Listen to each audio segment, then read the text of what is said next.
नमस्कार भावांनो, या व्हिडिओमध्ये बोलणार आहे पिसाळलेला आपला मुकेश खन्ना म्हणजेच काय पिसाळलेला शक्तिमान जाऊन चावलाय कुणाला तर किल्विशला। जो सुरेंद्र पाल होता किल्विशचा रोल करत होता, आपला चुन्ना फासून आणि डोक्याला नाही तोंडाला सगळा चुन्ना आणि एक डुप्लिकेट प्लास्टिकचं नाक लावून त्यालाच एक मोठं कॅरेक्टर असा समजलेला सुरेंद्र पाल म्हणजेच किल्विशचा रोल केलेला त्याला जाऊन चावलाय आपला शक्तिमान। आणि जसा काय ज्याला पिसाळलेला शक्तिमान जाऊन चावलाय तसे हे पण वा वा वा भुकायला चालू केले आणि ते एवढं भुका लागले की काय पण बडबडत सुटले।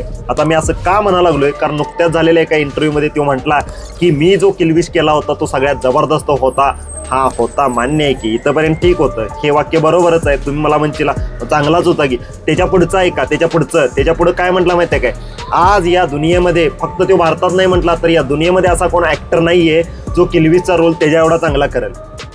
हे जरा अति झालं नाही का? आणि त्याच्यानंतर अजून ऐका, कानातला अजून रक्त येईल। हा, जर शक्तिमान मुकेश खन्ना झाला तर तो किल्विश म्हणून मलाच घेणार, मला म्हणजे त्यालाच घेणार। आणखीन एक पुढचं, त्याच्या घरामध्ये डाळ नाहीये, त्याच्या घरामध्ये खायचे वांदे असतील असं।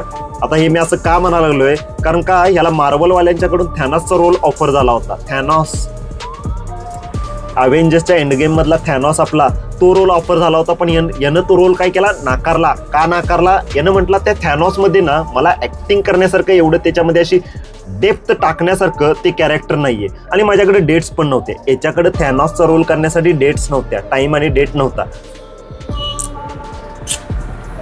म्हणजे खोटं बोलायचं खरं रेटून बोलायचं हे ह्यांनी चालू केलंय बघा। हे ह्यांनी चालू केलंय म्हणजे अक्षरशः आता ते काय पण भकलत सुटलंय। अरे थॅनॉसचा रोल तुला मिळेल तरी कसा? आपली लायकी काय, आपण बोलतोय काय आणि काय म्हणतोय? मला माझ्या फिटनेस बघून म्हणजे अक्षरशः हॉलिवूडमधनं खूप सारे ऑफर्स यायला लागलेत। अरे तुझा फिटनेस, बसता उठता 4 वेळा आवाज येतोय, कुठनं खुब्यातनं, मांडीतनं, गांडीतनं, छातीतनं कुठनं आवाज येतोय ते तुझं तुला कळत नाही। आणि फिटनेस ठीक आहे, चांगला आहेस, ओके आहे, तुझं शरीर सुदृढ आहे, ठीक आहे, मान्य आहे, पण ते फेकायचं किती, ते सांगायसाठी फेकायचं किती हे थोडं जास्त झालं नाही? आणखीन एक ह्यानं म्हटला ना, ते वाचलो मी त्या pinkvilla.com वर, माझं डोकंच फिरलं। ते म्हणजे म्हटला ज्यावेळी मला थॅनॉसची ऑफर आली त्यावेळी मला यांच्याकडं एवढं बजेट असेल असं वाटलं नाही। अरे मार्वलच्या पिक्चरच्या बजेटविषयी हा बोलतोय। माझा एक मित्र म्हणतोय समोरच्याला काहीतरी काय लय अति मोठं बोलायला लागलं तर घरात डाळ आहे का, डाळ आमटीला, तसं मला आता ह्याला म्हणू वाटायला लागलंय घरात डाळ आहे का आमटीला। सुरेंद्र भाऊ, घरात आमटीला डाळ आहे का पीठ आहे का झुणक्याला?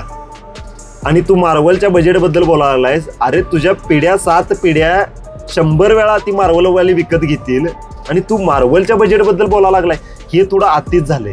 हे म्हणजे ओव्हर ऍक्टिंग।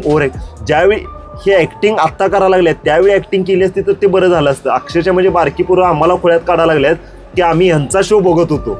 ते शक्तिमान आणि किल्विश हे दोघं मिळून तवा एंटरटेन केली, पण त्याच्यापेक्षा जास्त आत्ता एंटरटेन करायला लागल्यात का आम्हाला खोळ्यात काढायला लागल्यात तेच काही कळना झालंय।